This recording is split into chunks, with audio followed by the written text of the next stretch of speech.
Like to call the Sunday meeting to order, please. The members will take their seats. We'll get started. This is a special meeting, the Extra Assembly, November 3rd, 2017. We are being recorded. Lisa, would you do the roll call, please? Mr. Trainee? Here. Mr. Dunbar? Here. Mr. Constant? Here. Mr. Croft? Here. Ms. Naboski? Present. Mr. Dyson? Here. Ms. LaFrance? Here. Mr. Peterson? Present. Mr. Rivera? Present. Mr. Steele? Mr. Weddleton? Here. You have a quorum. Thank you. Mr. Rivera, would you do some of the pledge, please, sir? Yes, sir. I pledge allegiance to the flag of the United States of America and to the republic for which it stands, one nation, under God, indivisible, with liberty and justice for all. Thank you, Mr. Rivera. We have one item on the agenda, continued public hearings, ordinance AO 2017-133.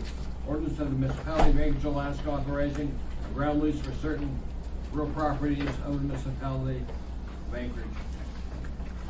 Public hearing on this item is still continued. Anybody wish to testify, please come forward.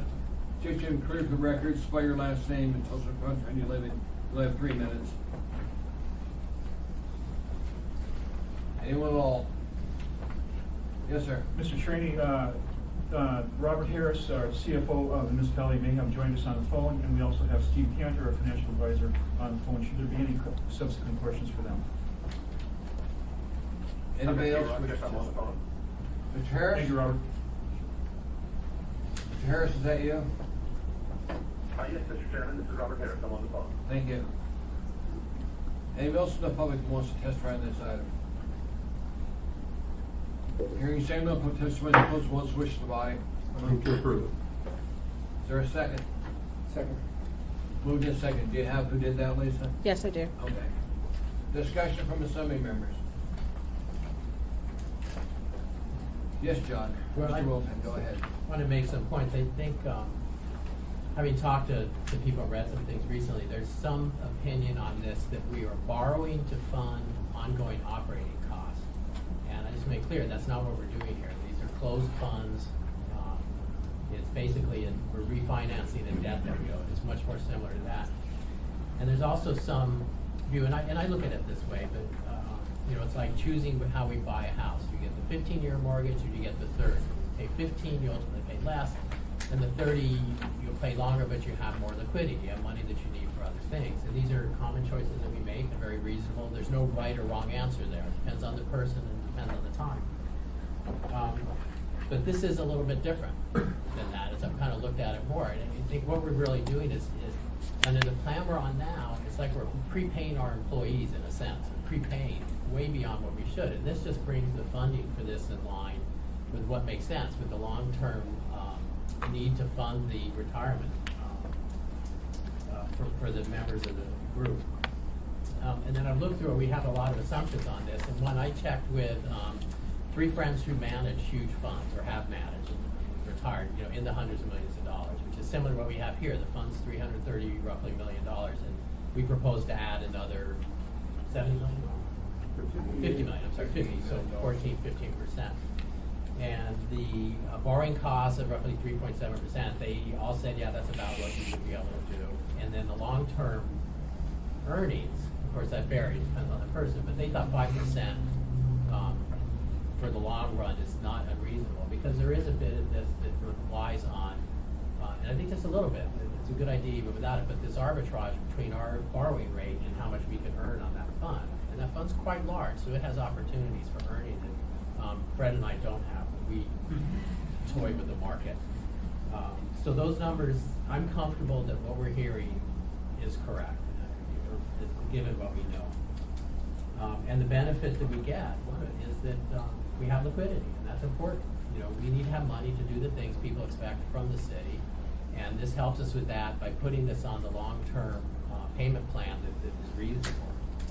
And I think one benefit now is interest rates are low now, and that could change very, very quickly. There's been an attempt to, they've been going up over the last few years. We have a new chair of the Federal Reserve, and we're not sure what they're doing, but uncertainty would tend to create higher interest rates, I think. if we do this, we need to do it quick, and I think that is the plan, and that's why we're meeting Friday, not Tuesday. So I urge a yes vote. Mr. Croft, sir. Yeah, I agree with Mr. Weddleton. He and I both, I'll speak for myself, came in as somewhat of a skeptic of this, some of the numbers, but on the concept as well, I had to be convinced. I mean, in effect, if you said, you're underfunded in this obligation, would you like to put $58 million down right now? And we say, no, we don't have it now. We can't, we have it, but it would be really, really difficult for us to deposit that. Well, then you want to do it on an accelerated 7 to 10 years of $10 million each. Even that is a little heavy for us. We would like to, in effect, as he said, finance it. We'd like to have it on a long-term, stable amount so that we can budget it for the next year. And as part of that, we're working with this entity to have them have a more refined both estimate of what they might make, and they're doing that on their own, from 7.7 down to 7, a more conservative number, if you will, and be more exact about when we think that these closed groups are going to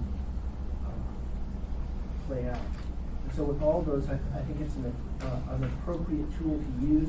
I think there's the probability that with the interest rates so low, you can make more than, and maybe significantly more than your borrowing costs.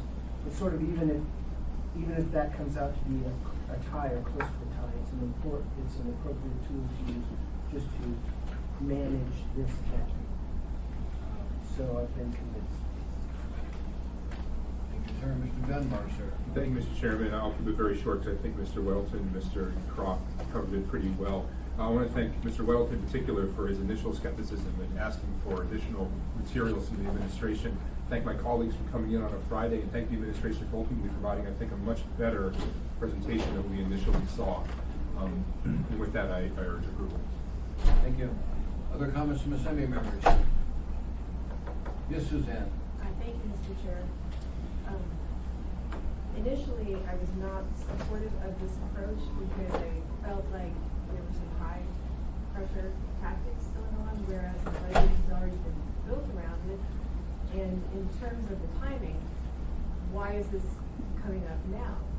However, to echo some of what Mr. Weddleton, Mr. Croft, and Mr. Dunbar has said, I view this instead more as restructuring the payments and not so much driven by trying to get short-term operational budget relief. And I think that's an important part of this approach.